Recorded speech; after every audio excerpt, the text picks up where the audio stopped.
பேசுங்க. அன்பார்ந்த விவசாய வாடிக்கையாளர்களே, நாம் பார்த்தீங்கன்னா 3D தொழில்நுட்பத்தின் மூலயமா சேட்டலைட்டோட கண்ட்ரோலில் நம்ம நிலத்தடி நீர் மட்டம் பார்த்து கொடுக்குறோங்க. இது பார்த்தீங்கன்னாக்கா 100% துல்லியமாக நிலத்தடி நீர் மட்டத்தை பார்த்து கொடுக்குறோம். இந்த தொழில்நுட்பத்தின் மூலயமா பார்த்தீங்கன்னாக்கா 2000 அடி ஆழ வேண்டி இருக்கக்கூடிய நீரின் தன்மை நம்ம துல்லியமாக தெரிஞ்சுக்கலாம். இப்போ நிலத்துல தண்ணி இருக்குது இல்லைங்கிறத நம்ம தெரியாது, எப்படி இருக்குன்னு தெரியாது. நம்ம இடத்துல தண்ணி இருக்குதுன்னா அது எவ்வளோ ஆழத்தில் இருக்குது அப்படிங்கிறத நம்ம முழுசாக தெரிஞ்சுக்கலாம். தெரிஞ்சுக்கிட்டு நம்ம போர்வெல் அமைக்கும் போது பார்த்தீங்கன்னாக்கா உங்களுக்கு ஒரு 500 அடியில் இருக்குது, 700 அடியில் இருக்குதுன்னா அந்த 500 அடி 700 அடிக்குள்ளே நம்ம போர்வெல்லை போட்டு நம்ம நிப்பாட்டிக்கலாம். தேவையில்லாமல் நம்ம 1000 அடி 2000 அடின்னு நம்ம எக்ஸ்டெண்ட் பண்ணி போகும்போது நமக்கு விரைய செலவு அதிகமாகுது. அதனால நம்ம நிலத்துல தண்ணி இருக்குதா இல்லையாங்கிறது தெரிஞ்சுக்கிட்டு நம்ம போர்வெல் அமைக்கிறது பெட்டராக இருக்கும்.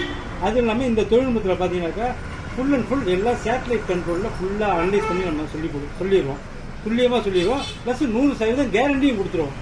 தண்ணி இருக்குது இல்லைங்கிறத நம்ம தெளிவாக கட் அண்ட் ரைட்டாக தெரிஞ்சுக்க முடியும். இப்போ இருக்கிற தண்ணி கூட எவ்வளோ நாளைக்கு வருங்கிறது உங்களால் சொல்ல முடியும்? நம்ம அந்த தண்ணி டிராவல் ஆகுது, ஒரு இடத்துல தேங்கி இருக்குதா இல்லை தண்ணி ஓடிக்கிட்டு இருக்குதா அப்படிங்கிறத நம்ம முழுசாக தெரிஞ்சுக்கலாம்.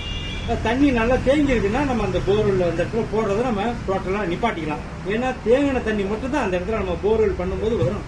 அப்புறம் பார்த்தீங்கன்னா ஒரு 4 மாதம் கழிச்சு அந்த தண்ணி சுத்தமாக நின்று போயிடும். நமக்கு தண்ணி ஓட்டமாக இருக்குதா இல்லை தேங்கி இருக்குதாங்கிறத முதல்ல கண்டுபிடிக்கணும்.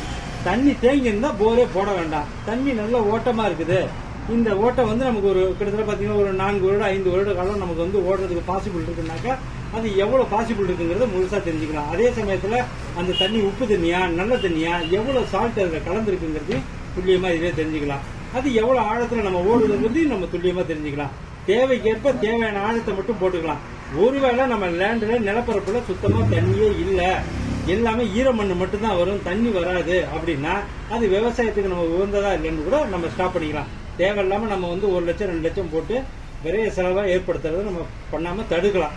உங்க சர்வீஸ் எந்தெந்த பகுதியில் பண்றீங்க? நம்ம இதை திருச்சி, பெரம்பலூர், துறையூர், நாமக்கல் இந்த சுற்றுவட்டார பகுதிக்கு எல்லாமே நம்ம குறைஞ்சது திருச்சியிலேருந்து ஒரு 100 கிலோமீட்டர் சர்க்கம்ஃபரன்ஸ்ல இந்த தொழில்நுட்பத்தை நம்ம பயன்படுத்தி பண்ணிக்கிட்டு இருக்கோங்க.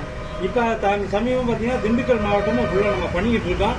இருந்தாலும் நம்ம மாவட்டத்தில் திருச்சி சுற்றி இருக்கக்கூடிய பெரம்பலூர் மாவட்டம், அரியலூர் மாவட்டம், துறையூர் மாவட்டம் இதுக்கெல்லாம் இந்த டெக்னாலஜி தெரியலைங்க. அதனால இது எல்லாத்தையுமே நம்ம விவசாய மக்களுக்கு தெரியப்படுத்தணுங்கிறத எங்களுடைய குறிக்கோள். ஓகே, வணக்கம், நன்றி. வணக்கம், ரொம்ப ரொம்ப நன்றிங்க. இந்த தொழில்நுட்பத்தை தயவு செய்து பயன்படுத்திக்கோங்க. இது ஒரு அருமையான தொழில்நுட்பம், விவசாயத்துக்கு நல்ல வரவேற்கத்தக்கது. தைரியமா இதை கேரண்டியா இதை பயன்படுத்திக்கலாம். இதுல ஃபெயிலியர் ஆகிறதுக்கு வேலையே இல்லை. தண்ணி இருக்குது.